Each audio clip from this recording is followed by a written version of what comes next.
आप देख रहे हैं स्टोरीज नज़र, जहां कहानियां सिर्फ धर्म नहीं, ऐसे रहस्य होती हैं जो आत्मा तक हिला देती हैं। दुनिया यही मानेगी कि दुर्योधन की मृत्यु भीम के हाथों हुई, लेकिन मरते समय दुर्योधन ने कहा था, मेरी मौत का कारण तुम हो। उसके सामने खड़ा था एक ऐसा योद्धा जिसके कर्मों से अधर्म का प्रतीक दुर्योधन भी कांप उठा। वो योद्धा था अश्वत्थामा। कुरुक्षेत्र की रणभूमि पर मृत्युशैया पर पड़ा दुर्योधन तभी सुनता है, मैंने पांडवों को मार डाला है।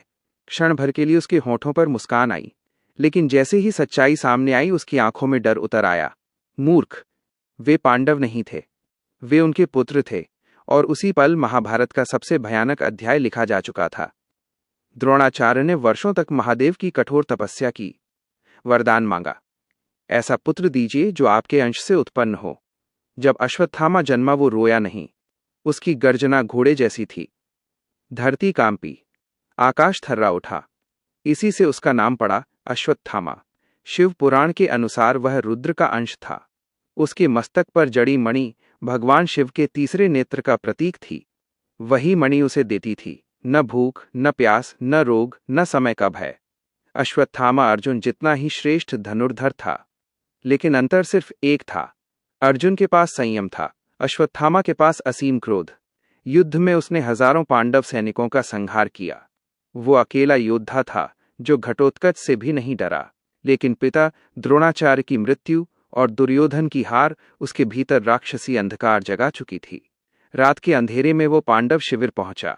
सोते हुए योद्धा, जलते हुए तंबू और चीखों से भरता आकाश। उसने धृष्टद्युम्न और शिखंडी को मारा, और फिर अंधेरे में पांडव समझकर 5 मासूम बालकों का वध कर दिया। सुबह जब पांडव लौटे, धरती पर सिर्फ लाशें थीं, पुत्रों की लाशें। क्रोध में पागल होकर अश्वत्थामा ने ब्रह्मास्त्र छोड़ दिया। अर्जुन ने भी अस्त्र उठाया। तभी महर्षि वेद व्यास प्रकट हुए। अर्जुन ने अस्त्र लौटा लिया, लेकिन अश्वत्थामा को अस्त्र वापस लेना नहीं आता था। उसने ब्रह्मास्त्र गर्भवती उत्तरा की ओर मोड़ दिया। तभी श्री कृष्ण ने सुदर्शन चक्र से उसे रोका और दिया वो श्राप जो मृत्यु से भी भयानक था। तू युगों तक जीवित रहेगा, न मृत्यु मिलेगी, न मोक्ष। भीम ने उसके मस्तक से शिवमणि निकाल ली।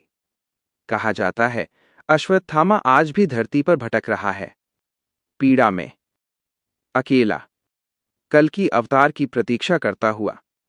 अब सवाल आपसे है, क्या अश्वत्थामा सच में अमर है या ये सिर्फ एक मिथक? अपनी राय कमेंट में जरूर बताइए। अगर आपको ऐसी रहस्यमयी और रोमांचक कहानियां पसंद हैं, तो वीडियो को लाइक, शेयर करें और स्टोरीज नज़र को अभी सब्सक्राइब करें, क्योंकि यहाँ कहानियां खत्म नहीं होती, यहाँ से रहस्य शुरू होते हैं।